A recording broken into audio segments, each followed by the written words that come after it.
everybody. Good to see. Oh, good morning, everybody. Good to see you all here this morning. My name is Jeff Elder. If you haven't met me before, I'm privileged to lead these noble forums and excited about today's. So we're going to just go over a few housekeeping things before we get into today's presentation. So I'm just going to share my screen really quick. So for those of you that don't know, this is Noble, a network of owners, business leaders, and entrepreneurs. And I thought it'd be good to kind of read our vision today. So Noble is about co-creating a space with committed leaders to integrate the kingdom of God into their businesses and lives. That is really the heartbeat of what we do, the heartbeat of Noble. And we always appreciate when people take time out of their busy schedules to join us for these opportunities to grow and to learn and to connect with other leaders and entrepreneurs. So thank you again for joining us on this call. I like to refer this as kind of the Noble success path. This is kind of a path that we are creating for to help people go from just getting a business idea started all the way through to maybe trying to sell that business or trying to find a way to have a bigger impact. So we have different programs: Noble Knowledge, Noble Growth, Noble Leadership, Noble Abundance. Those last two things will be coming later this year, which we are really excited. So we will be, driving on all cylinders here in 2024. So this call is being recorded. We will put it on YouTube at some point after the call ends. We do ask that you turn on your video, just because we love to see all of your smiley faces, and it just helps the speaker to be able to engage and see. So we do ask that if you're able to leave your video on. Turn off all distractions. This is an hour of time where you've dedicated to come and learn and grow. So turn off those cell phones, turn off any distractions. I had a power outage today, so there's things beeping at me all over the place. So I'm trying to tune those out because I want to be committed to this hour. Also, no autopilots on Zoom. So if you have those turned on or automatically turned on to join us, we encourage you to go ahead and turn those off. So that's enough from me. I'm going to hand it over to Chaz, and he's going to introduce our speaker for today.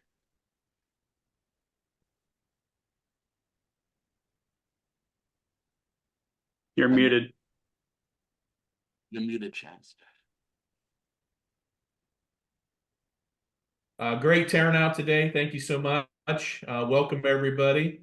We've got a nice turnout today, and I'm not surprised by the topic that we've got today. It's going to be a great topic. I don't know this guy very well, but I'm getting ready to introduce. But yes, I fib on that. It's my brother Doug, so it's a privilege to introduce him.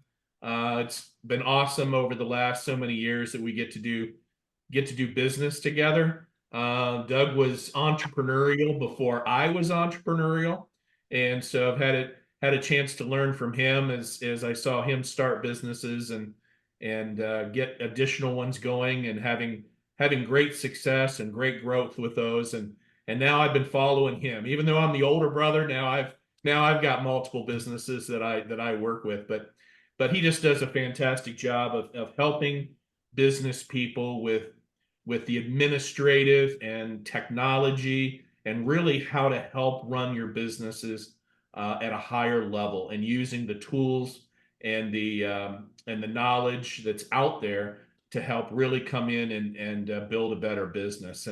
And so he's a constant learner. He's always bringing us new technologies and new ideas to Noble, and we're excited to hear what he's got to share with today. So Doug, it's a pleasure to introduce you, and I'll turn it over to you. All right. Well, thanks everybody. I'm really excited to share this. go ahead and share my screen.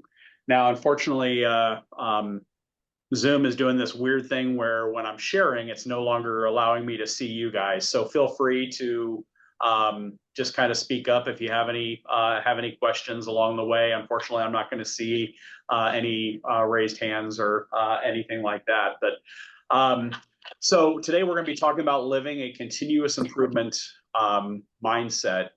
And this is something that's really exciting for me because this has been one of my core values my entire life.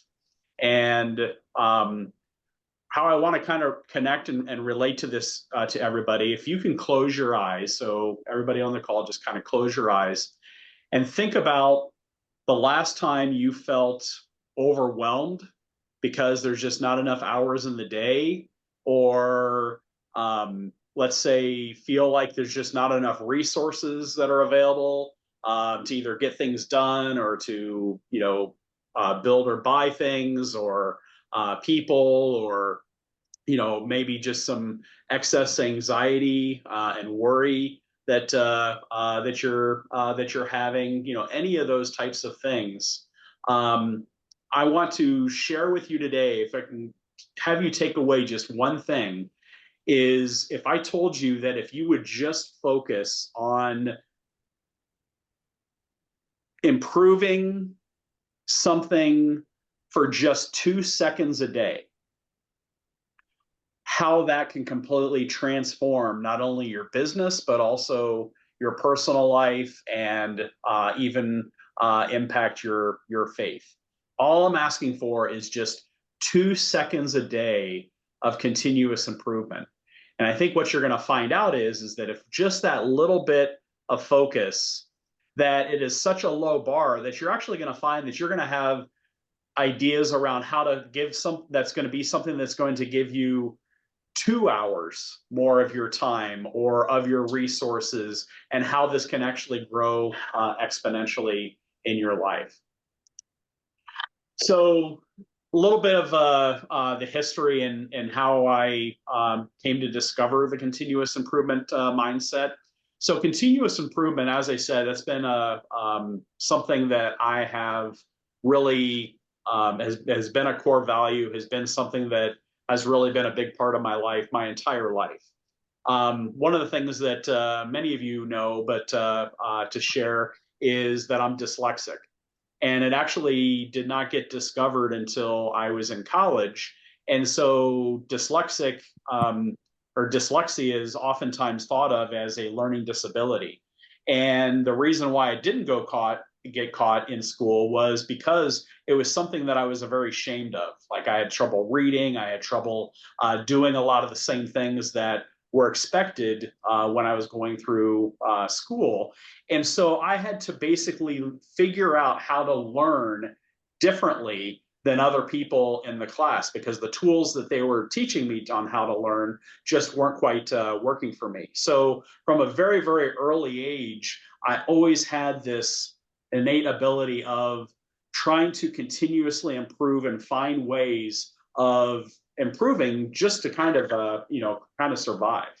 And so many of you can probably relate to this, but some of my words, being neurodiverse and being dyslexic and being ADD and being driven and even being a visionary, I think many of those words, if not maybe even all of them, or some sort of neurodiversity, probably ties to almost everybody here. Most entrepreneurs are at least highly driven, or visionaries, or often might have ADD, or those types of things. That's just a common piece of being a visionary and an entrepreneur.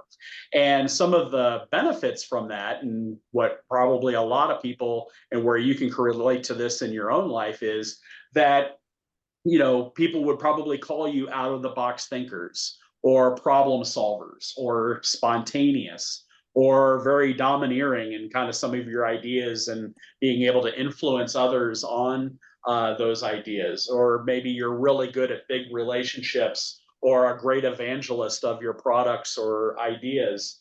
I know one of the things for me is I don't try anything. I just do. When I get into something, I go like full bore. I get the best of the best and just fully dive into things, fully committed. Now, whether I stay in those things, that's a whole different story. And my garage would definitely be a kind of a testimony of all the different things that I've gotten into over the years, and certainly all my different testing, Graham. So I know a lot of you have taken like Colby and Enneagram and those types of things. And it just basically creates that picture of kind of who I was and, being that lifelong learner and, curious and thinker. And I always love Rob Kopp calls me that strategic philosopher because I'm always thinking about how philosophizing about business and where things different, might impact and a lot of the different thoughts and those types of things. But the thing is, also with all those great powers, kind of also came a lot of kryptonite. And I think some of you might even relate to these. I used to be always late to things, never on time, unorganized, anxious, never follow process, scattered, messy, leave awake, on the run, rushed, unfocused, agitated, busy, poor follow through, forgetful, not detail oriented, perfectionist, dreamer. How many of you guys can probably relate to probably many of those words? And those were definitely words that used to describe me. And probably, I think a lot of you probably had these same comments on your report card. A delight to have in class, but always daydreaming and doesn't complete their work. So how many of you have had those same comments on the report card? I think that's almost like that badge of honor that now it should say future entrepreneur if that's stated on your report cards. And the thing is now with a lot of these tools that I've learned is I've been able to eliminate a lot of those, or at least no longer be defined by a lot of those words anymore. And I think a lot of people would say that, I'm now very accomplished and some actually even identify me now as a process visionary. So it's not necessarily that I'm great at following process, but I'm definitely good at looking for things that can actually improve processes. So I want to share a little bit about how, especially in the last 10 years, that this continuous improvement mindset's really evolved. So I want to share a little bit about my main company, Radiant Technology, and kind of what we do and our path to even discovering and continuous improvement is actually one of our core values as a company. So a lot of my personal core values, obviously, we incorporate into our business. But for those of you who don't know what we do, so we're an audiovisual company, and where our purpose is transforming the way organizations engage with end users and how end users engage with each other. And so we use audiovisual collaboration technologies, we use visual communication, and we use information visualization that really helps with customers to be able to really deliver results and objectives based on how they can communicate better. And so we're very focused on how we can deliver objectives, measurables, and outcomes. And kind of what happened with that focus is we kind of got very had opportunities within manufacturing. And so part of what we do is we help organizations digitally transform how they do business. And there's a little bit difference between what digitization does and kind of what you might see in a lot of digital signage and a lot of things where you're just digitizing things. We're actually looking at how do we use data and how do we do calls to action and how do we do things that really drive the differences between business. And so two of our particular verticals have been in airports and manufacturing. And so kind of starting back in 2007, we started working with Honda. So all throughout all of the plants throughout North America, so US, Mexico, and Canada have our digital signage platform in their environment. And so they kind of came to us looking for how do we digitally transform our processes to improve our lean processes throughout the organization. And so we started them through this digitization process, like I said, since 2007.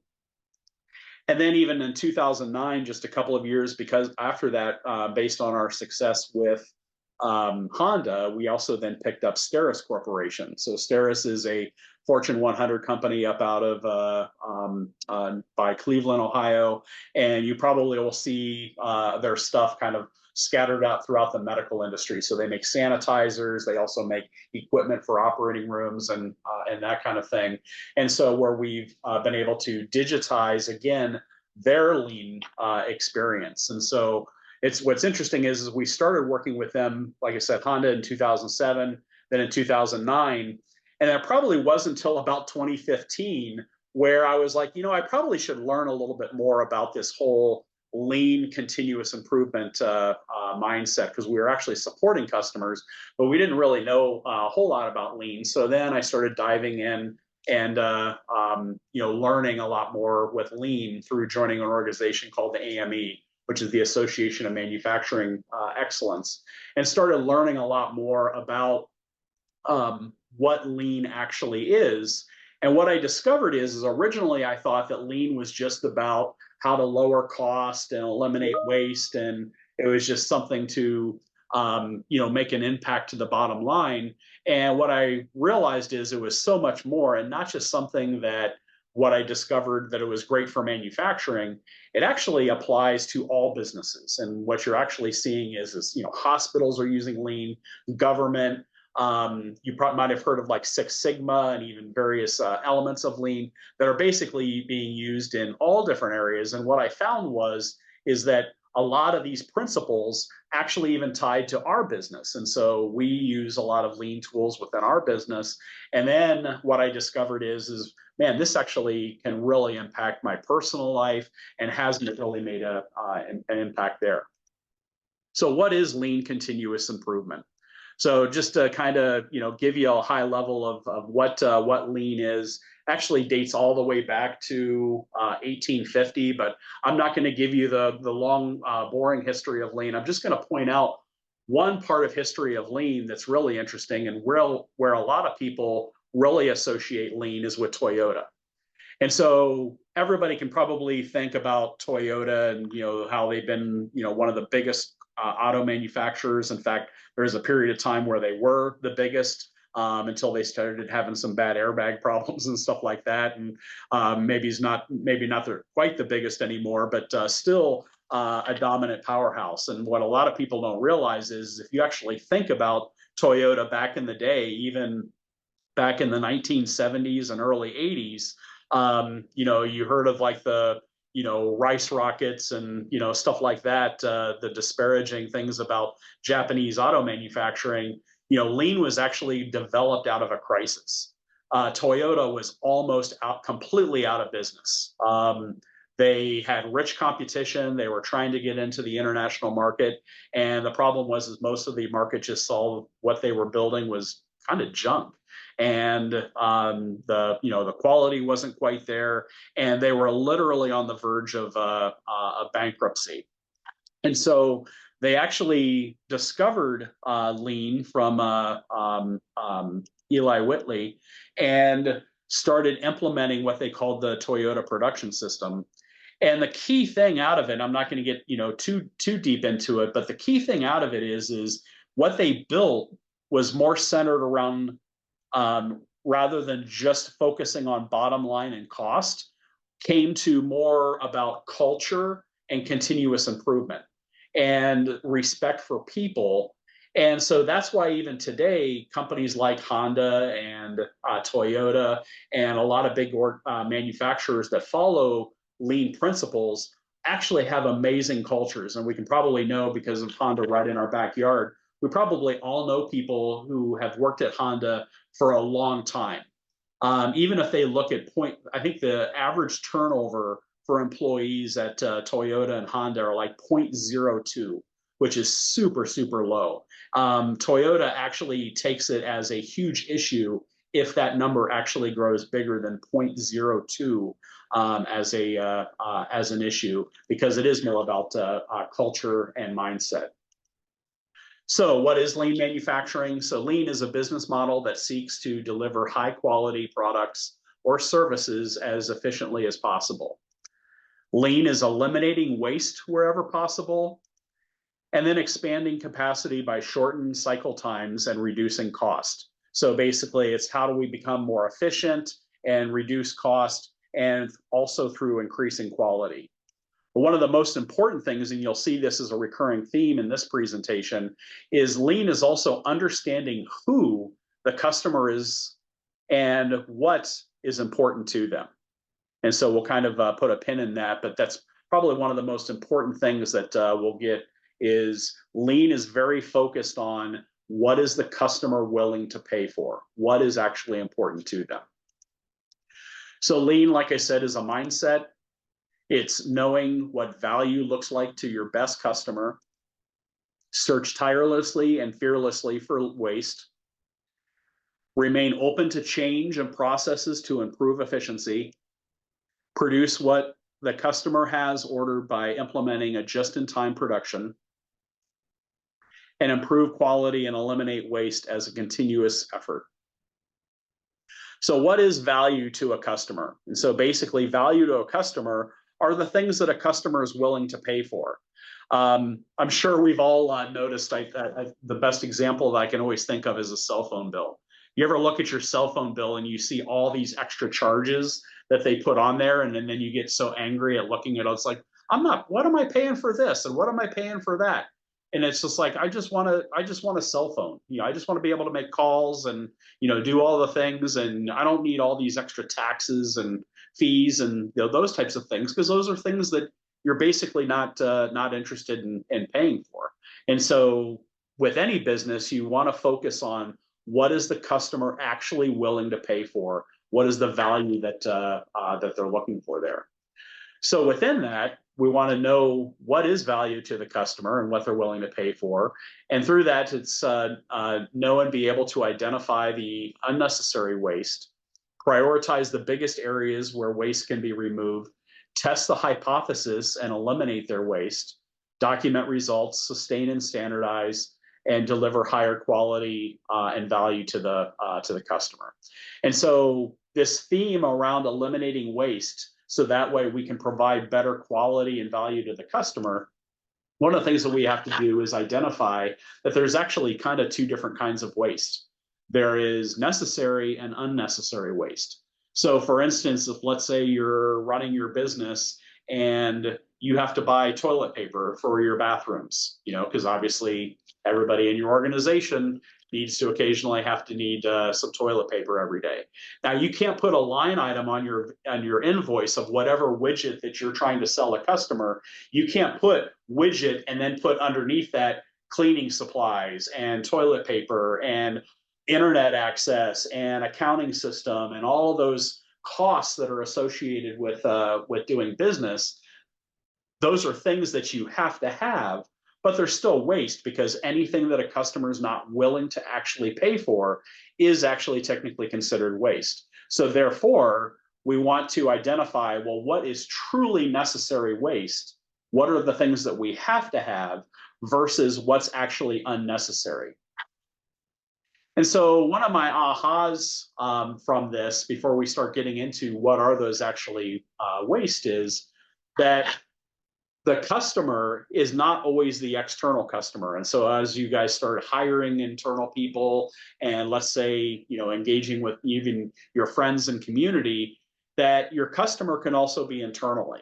And so even as let's say if I'm filling a sales role and if I'm out there selling, that even my project managers and so forth can actually be internal customers. And so the customer isn't necessarily just the customer that is paying you for the product. It's basically anybody around you that is helping you even deliver to the customer or even delivering to yourself. And so ultimately, building a lean environment is about driving culture, not tools. Our first area of focus is always around safety, then employee engagement, or engagement of yourself. You can't have engagement without safety. You can't have quality and delivery without employee engagement, and you can't have innovation and productivity without quality and delivery. So basically our last focus, and this was my probably big aha around lean is that cost was actually, and reducing cost was actually the least focused when it comes to actually having a lean environment. And so some of the benefits of lean, one of the things that you have to have is, as far as implementing in this in your business, is that it does have to be led by executive leadership. Unfortunately, it is a little bit tough to implement lean unless you have buy-in from the leadership of the company. But the value that you get out of it is it empowers employees to create efficiency, safety, and quality, greatly improves processes, greatly improves customer satisfaction, improves employee morale, increases quality, as well, while simultaneously reducing cost. So kind of one of my aha moments number 2, after learning about all of this, is you can be the customer. And what that basically means is, what's valuable to you? What are you willing to pay for or surround yourself by? What are the wastes that are preventing you from being your best self? And your customers are not only what's externally that you're building around you, but also internally what's inside of you. So let's dive a little bit into what are the 8 deadly wastes. So the 8 deadly wastes are transportation, inventory, motion, waiting, overprocessing, overproduction, defects, and non-utilized talent. And like I said, this isn't only areas of waste that actually are things that you can look for within your business, but also in your personal life. And one of my probably biggest aha moments in discovering a lot of this is actually our relationship to God in waste. Because one of the probably the biggest things that I've discovered is God doesn't create waste. Let's really think about that. God does not create waste. If we look at scripture and the verses that in God's creation, everything was perfect, everything was good, and everything around us and how we're living and showing up in the universe, and everything that God is trying to give us is actually perfect. And the thing is what we create is sin, and sin is actually what is a waste. And so if we look at, for the wages of sin is death, but the gift from God is eternal life through Jesus Christ, but your iniquities have separated you from God. Your sins have hidden his face from you so that he will not fear. So anything that separates us from God, separates us from that perfection, is ultimately a waste. And so you can kind of see where this actually applies to us even in our daily lives. So looking for waste in our businesses, looking for waste in our personal lives, and even looking for waste that actually separates us from God are all wastes that we should be looking for. So what are some of the different wastes? So transportation. And I have some basically verses that go along with each of these. Let your eyes look directly forward and your gaze be straight before you. Ponder the path of your feet, and then all your ways will be sure. Do not swerve to the right or to the left. Turn your foot away from evil. A voice cries in the wilderness, prepare your way for the Lord, make straight the desert highway for our God. So in manufacturing, what manufacturers look for in waste or within our businesses is basically excess movement of materials, increasing the risk of damage or delays, excess movement of materials between machines and departments. So basically, having to move things throughout an environment or different types of transportation can be waste. And then the same thing in our personal life is excess movement or commuting can be waste of time and energy, commuting long distances to work or running errands inefficiently. So running errands inefficiently, we probably all think of those examples of we go out and do errands and go to one part of the town and then to the other, and how we can think about more optimizing our trips and those types of things. Inventory is the next waste. Do not lay up yourself treasures on earth where moth and rust destroy and where thieves break in and steal, but lay up yourselves treasures in heaven where neither moth nor rust destroys, and where thieves do not break and steal. So in our inventory, in our businesses, stockpiling of products and manufacturing ties up capital and space. Stockpiling raw materials and finished goods beyond immediate needs. Those are all just areas of waste because you don't have them already sold for a customer, or just stockpiling and those types of things, and just build up around us. And the same thing in our personal lives. Hoarding possessions or maintaining unnecessary supplies can lead to clutter and waste. Hoarding items at the home or keeping excess food supplies that can lead to spoil. Excess of subscription services. I know Josh Vidor and Kendra talk about in Money Matters, shutting off unnecessary subscription services. And, a lot of us can look at lean as a health, excess inventory around our wastes, or, in our minds, and those types of things. And then motion is a waste. Be still and know that I am God. I will exalt among the nations. I will be exalted among the earth. So in motion, unnecessary motion of workers in manufacturing reduces efficiency. Workers walking long distances to access tools and parts. In personal life, excess busyness or restlessness can lead to burnout and lack of focus. Constantly shifting focus between multiple tasks, leading to mental exhaustion. Again, I'm sure all of you in any of these can probably think of a lot of different areas as hopefully this is stimulating thoughts of, man, what are some of these wastes, and not only in our businesses, and those of you who haven't even yet maybe started your new entrepreneurial journeys, even thinking about this in any of our work, whether it's our business or any of our businesses, how each one of these different wastes resort. Waiting. And let us not grow weary of doing good, for his due season we will reap if we do not give up. Wait for the Lord, be strong, and let your hearts take courage. Wait for the Lord. So Lord's the only thing that's worth waiting for. In manufacturing, waiting for materials and equipment in manufacturing leads to downtime, machines idling due to lack of materials or maintenance delays. Waiting in general, you think about, when we misorder things, or when there's product delays, customers aren't willing to pay for waiting. When you have to tell a customer, oh, it's going to take, 3 months to, wait for that. That's potential for losing a customer, and, those types of things. In our personal life, waiting for the right moment or procrastinating can hinder progress. Putting off important decisions or waiting for the perfect moment. Those are all areas of waste that we have to just recognize and see opportunities for improvement. Over-processing. Trust in the Lord with all your heart and do not lean into your own understanding. In all your ways acknowledge him, and he will make your paths straight. Therefore, do not be anxious about tomorrow, for tomorrow will be anxious for itself. Sufficient for the day is its own trouble.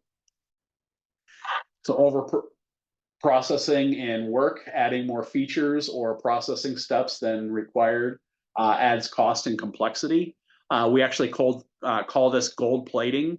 So how many of you have ever gold plated something? And that's basically where the customer, let's say, wants to purchase something, and you're thinking of little add-ons that you can do to make that even more valuable to the customer. But are you actually charging the customer for those things? Are they actually asking for them? Sometimes just adding that gold plating or adding those little extra features that you think that's going to be important to them, if they're not actually willing to pay for that or wait for the longer time that's going in, that's all over processing.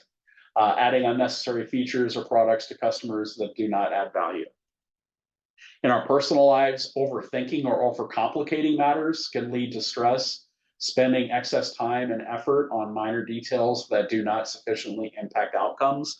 We can all think about all those things that are going on in our minds where we're constantly over processing things. Overproduction. Not that I am speaking of being in need, for I have learned in whatever situations that I am to be content. I will I know how to be brought low. Actually, I'll let you guys read those. This is where my dyslexia kicks in, so I'm not good at reading and speaking out loud, but you can kind of read through those. But in manufacturing, where overproduction comes in, producing more than customers demand in manufacturing leads to excess inventory. Producing more units than the customer actually demands. And we do this in our personal lives. Overcommitting or overachieving can lead to stress and imbalance. Taking on more projects or commitments that can be effectively managed. Defects. If we confess our sins, he is faithful and just to forgive us of our sins and to cleanse us from unrighteousness. So sins are, obviously our defects in our lives, but where it shows up in our work, defects, products and manufacturings require rework or scrap, producing items that do not meet quality standards and require work. Now, looks like somebody's annotating on on my screen. Didn't know it could do that. In our personal lives, mistakes or moral failings can lead to regrets and setbacks, making errors in judgments or actions that can lead to negative consequences. And then non-utilization of talent. As each of us receive gifts, use it to serve one another as good stewards of God's very grace. So same thing in manufacturing, not utilizing skills and creativity of workers in manufacturing leads to wasted potential, failing to engage employees in problem solving or process involvement. If people aren't being asked and are, just doers, then those, unfortunately, those employees will leave and not find value in their work. In our personal lives, not using one's talent or gifts can lead to unfulfilled purpose. Not using one's skills or talent to pursue meaningful tools or help others. And then just in general, not asking for help. When we don't ask for help, we're not utilizing talent. We're not allowing us to use the gifts that other people, that God has given them to be able to help us. So those are the 8 wastes. Personal continuous improvement and continuous improvement in general should not be a tool for being critical towards creating perfection. And just as a reminder, we can't be perfect. We cannot create perfection. Only God creates perfection. And so this is where we're just building the tools and looking for the opportunities to continuously improve, but we're not actually, seeking that perfection. Perfection is going to be found through channeling God into our work, and He's going to make it perfect. So we're just moving aside the waste in order for that to become perfect. So I want to get into some of the different tools, and so these are different tools that I've learned and not only applied to my business, but also in my personal life.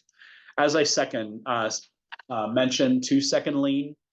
So this is a book, really, really short read. It's actually free if you go to 2secondlean.com or paulakers.com. All of these resources that he gives are free. So you can even download the audiobooks or any of these. And this is where a lot of these principles actually are talked about. And he talks about, just looking for that 2 seconds a day of continuous improvement. If you can just find a little bit of waste each day and make that continuous improvement every single day, and how that can exponentially grow and impact your life. And so some of the tools that I use and that Lean uses. So the first one is 5S. And so 5S is sort, set in order, shine, standardize, and sustain. So basically the idea around this is creating workplace organization to reduce and eliminate waste created by clutter, lack of information, duplication, underutilized space, and inconsistencies in process. So this kind of sets up the environment in not only in your work, but in your daily life for being able to identify waste and then make the changes to be able to impact removal of that waste. So sort is we are removing all of the clutter from the workplace. So sorting and organizing. Set and order is organizing everything into an efficient and ergonomic manner.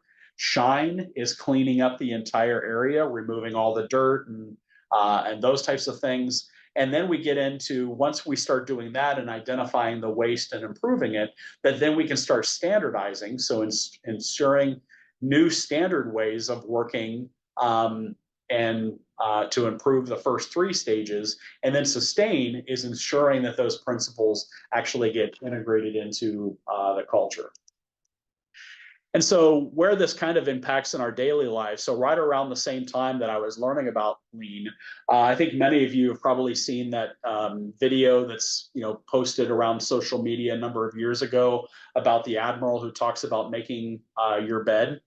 And so right around that same time that I saw that viral video was right around when I was reading 2 Second Lean and learning a lot of these principles. And I'm kind of embarrassed to say, but that bed to the left, it's not mine, but is pretty much how my entire life I left my bed. I could probably count on one hand how many times throughout my life up until about 8 years ago that I ever made my bed. And the thing is I just felt that it was unimportant. It was one of those things. I'm just, I'm busy. I got to get up and just, get to my work. And so that's where I, talk about being messy is one of those words that I used in the beginning. And then I read that book or saw the video. And it kind of, what was funny is that very next morning, I started making my bed. And over the 8 years that since of watching that video, I have made my bed every single morning. And what I found was it wasn't actually just about making the bed. And yes, it's great to come home and see that the bed was made. But what I actually found is how it actually improved my sleep. Because what was happening is when I would go home to the bed that was on the left, well, I would crawl into the bed and then I'm sitting there trying to push the sheets around and trying to get covered. And of course, if it's cold out, then the bed itself is really cold and I'm trying to get regulated and I'm trying to get things situated and move. And that just really starts everything off the wrong way to actually get some sleep. And so one of the things that I found just taking, now I don't do like the folded corners and anything like that. I literally, all I do is just pull my sheet straight and move the pillows up. And that one little step of like probably less than 30 seconds that I do every morning has exponentially impact my life in so many different ways, with getting better sleep, going home, not having that frustration, the time that it actually, has saved me, just all of these different areas. And so that's where now I've sustained and actually now have committed to doing that every day. Now, one of the things that's in that picture that I don't recommend is you can see you have the decorative pillows that are on the bed, and that's actually a waste. Because decorative pillows on the bed every night, you have to throw them off the bed, and then in the morning you have to put them on. So definitely not one of those things that if you're truly looking to be lean, decorative pillows are definitely not the way to go. And so this was kind of like what my closet looked like. One of the things I actually learned in 2 Second Lean was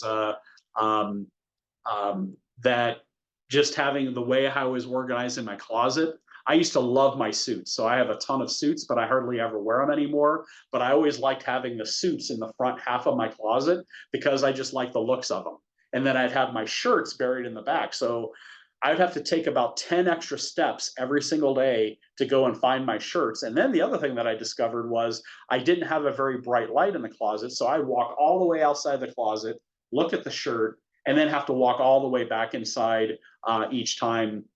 And so I improved the light. I went in and started moving things around to the things being right up front to where I can access them, putting the things that I don't need towards the back.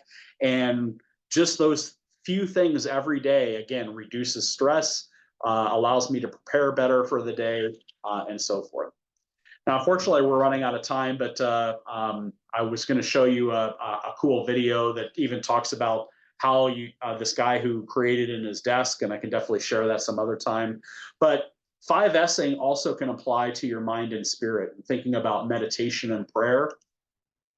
For those of you who don't have a meditation practice, this is probably one of the biggest takeaways that I can recommend, is because of how important it is that to clear the waste of your mind in order to be much more productive. And so some verses that really talk about, eliminating anxiety, being able to be more focused, spending time in presence with God before actually, going and doing the work. It's not just about a good early meditation practice, but even how you can meditate and pray during the day as a big area for identifying and eliminating waste. Some other tools, value stream mapping. Just kind of skim through this. You probably have seen those rooms where I have the cover of Post-it notes. It's really about how you map a process of every single step. A great example of this, if you haven't seen The Founder, but this is probably the single biggest thing that made McDonald's who it was today, was how they optimized in getting reduction down. It used to take, when you go to a drive-in, it would take 30 minutes for every order from when you would order to get to your car. And the beauty that Dick McDonald actually came up with is how to get that down to 30 seconds. And so again, don't have time for the video, but definitely watch that movie, because that's probably the best example of how we can apply lean into our businesses. But how to do it, incorporate it into our personal lives, is even thinking about next time you go to make a PB&J or cooking food in your kitchen, think about how your kitchen is actually set up. Think about, you go in and document each step of the process, like walking all the way to the pantry and getting the bread, walking to somewhere, getting the refrigerator, getting the jelly out of your refrigerator, all of those things, and how much time and movement each step takes. And then come up with a hypothesis of making things more efficient, test the hypothesis, and document the results. And I actually did this to my kitchen and found that, having where your utensils go, how you organize the closets, all of those little things add up. And even like how I make my morning smoothies, that I've been able to cut down from what used to take me 10 to 15 minutes every morning, now has dropped me down to about 5 minutes, just thinking about all of these different steps and tools. Another cool tool is Kanban. And this is one, if you guys are interested, it's I use a tool that allows me to keep track daily of my goals and what are the things that I'm actually trying to improve. And this is actually a great tool that was developed by 2 Second Lean, called the Lean PD app. And it allows you to kind of set up the things that you're looking to improve. And I have them broken down into what I look at as the 5 F's. So fun, finance, fitness, family, and faith. And I actually have a checklist that I do every day. The ones that are on here aren't necessarily mine, but what are things that are making sure that I'm having fun every day? What are things that are impacting my work and finance? What are the things that can impact fitness and health? What are the things that are impacting family? And the cool thing about this tool is it gives you a chart where you can see, okay, well, how was I in the last week? Oh, I was really focused on accomplishing these things, but not these things. And so trying to build that work-life harmony that we have is another great tool. So I know there was a lot there, and definitely look me up, but I hope you enjoy the beginning of your new continuous improvement mindset journey. If any of you want to reach me, here's my email addresses or a link to, and hopefully we have just a couple of minutes for Q&A.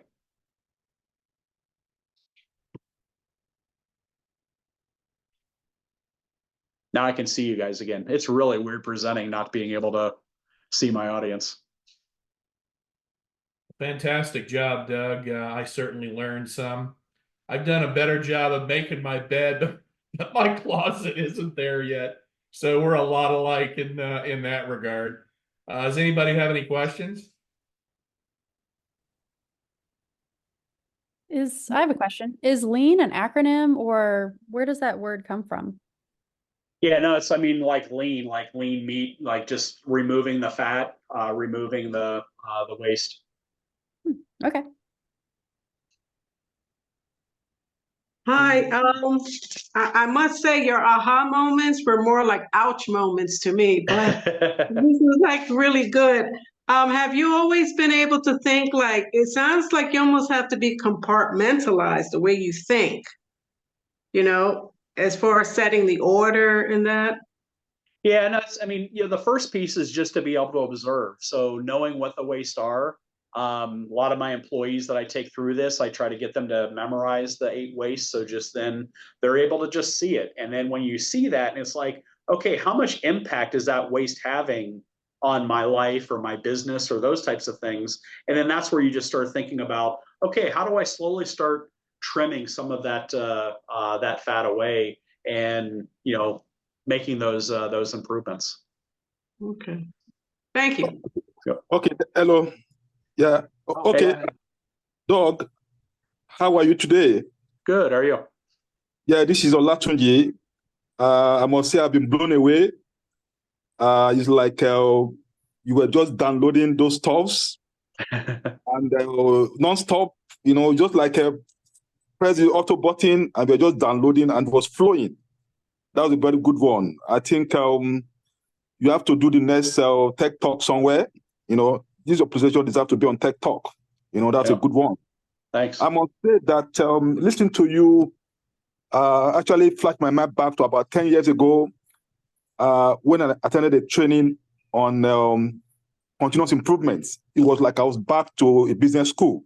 I'm saying this, so I could really connect with your imagination, with your intelligence, with your intuition. I mean, you've been able to put yourself together over the years and withstand whatever challenges you've gone through over the years. So we're very proud of you that you have turned your disability to ability, and you've been trying to inspire people who felt it's a shortcoming. You have turned things around, and we're very proud about the work you are doing on advocating for people who are in similar shoes. So I've been imparted to know how I can link continuous improvement to my business, to my spiritual life, and to my personal life. You've done it in a circle. There's a connection between your business, your spiritual life, and your personal life, all to continuous improvement. So I want to say thank you very much for this presentation. I'm proud to be here today. Keep up a good job, Doug. Thank you. Awesome. Thank you very much. I have a thought on this. Back when the pandemic hit, I started working from home along with much of my company, which eliminated a lot of the movement waste where I would go visit people in their offices, but it added my waste. Well, what's your experience been with that sort of change? Wow, yeah, because we went through a lot of that, and obviously being in the audiovisual business, we have a lot of companies that are struggling with, back to work, home, those impacts. You have people that are actually more productive at home because they're not having these long commutes, but the other piece is they're not getting that time away to meditate. So people are getting up and checking their email and going straight to work and, working excess hours. And so they're then dealing in their personal lives, lacking a lot of that harmony and so forth. And so that's generating just a different type of waste.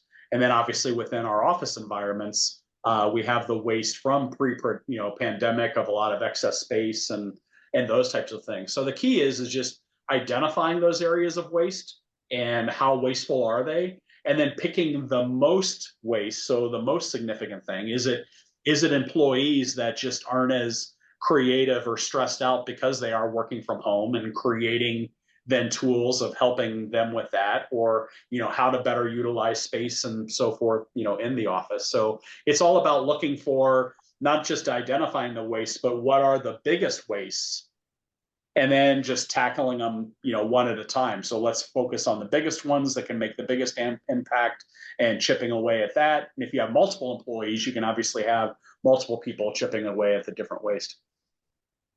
Very good, thank you. Doug, is there a season for this? Meaning, as you grow your business through the period of startup to chaos, and you get the control phase, and then you get the kind of prosperity, and that's where people start taking the eye off the ball and start, getting, there's things that have been added to the system that no one's going back and questioning whether or not they're adding value. Is there appropriate time? I mean, obviously you try to think about it all the time, but at some point you really just need to be focused on getting the sale, delivering the product. What's your opinion there? So yeah, I mean, when to implement tools versus having the mindset, because even if you're just starting your business, understanding this mindset can go a long way to that initial success. A lot of times when we can start building waste very early, but then obviously as you get bigger and once you start kind of going down a track and not identifying the waste. So having the mindset, I'm just a big advocate of, and that's why I wanted to present, because I know most of the people on this call don't have like big companies that can actually implement and have lean CI leaders and those types of things. So really, it's just, having that mindset to understand, hey, where are all these areas of waste? And again, prioritize what in the biggest ones are. But yeah, as you get bigger and you're not using, these principles, it's definitely something that, you want to implement. Many cases, that's actually what starts the business in itself, right? I mean, you look at who's on the call here. I'm thinking the zoning, Jim, right? Jim, you've eliminated a tremendous amount of waste associated with permitting. And so maybe it's just that starts with the basic concept of the business itself. Yeah. Jim, yeah, if you could start a business helping others eliminate their waste, or improve processes that they can't do on their own, like that's showing them big value. Yeah, I can appreciate that, Joe. That's something that we've sort of backdoored into in terms of sales, where we can't, we've eliminated so much waste for people that are in a sales capacity dealing with paperwork, that they're able to go out and sell and not be stuck filling out forms. It's been a really neat niche, just to be almost a specialist in just waste removal in terms of that kind of a process. All right, everybody, that's our time. But Doug, thank you so much for this presentation. It was a lot, but I know some of these points hit me too. So I know I'm going to go back and watch this again. And Susie will be sending out the slides, and we'll put this video up on YouTube at some point in the next day or two, so you can go back and watch that. So thank you, Doug, for what you shared today. I just want to do a quick couple announcements here. Some of our upcoming events, we have a couple forums coming up. April 11th, Eric Watts will be joining us. Some of you may know Eric from the Connected Network and community. Sharon Gill will be coming to share market advantage and imposter syndrome. So she's going to be just talking to us about imposter syndrome and how to deal with that. And then we have Kathy Cairo Gonzalez, who is going to come and speak to us about upsizing your influence. So these are some great programs that we have coming up. So take advantage of those. And again, if you need any information about Noble upcoming events, you can hit us up on LinkedIn and go to our website. And again, we have our YouTube channel. If you haven't gone over and subscribed, we'll ask you that you do that, because when you subscribe, it helps grow the channel and get the content in front of other people who also need to hear it. And last but not least, if you have not signed up for the motivational emails that I send out 3 times a week, go ahead and sign up for that. It's just very short, to the point, just words of encouragement to help you on your entrepreneurial journey. Again, thank you everybody for being on the call. If you have any questions, reach out to us. We're here to serve you. And so we love doing that. And so reach out. We want to hear from you and help you in a way that we can. So God bless all of you. Have an amazing day. Have an amazing Easter. He is risen. He is So, risen. Is risen Indeed. indeed. Thank you, Doug. all right.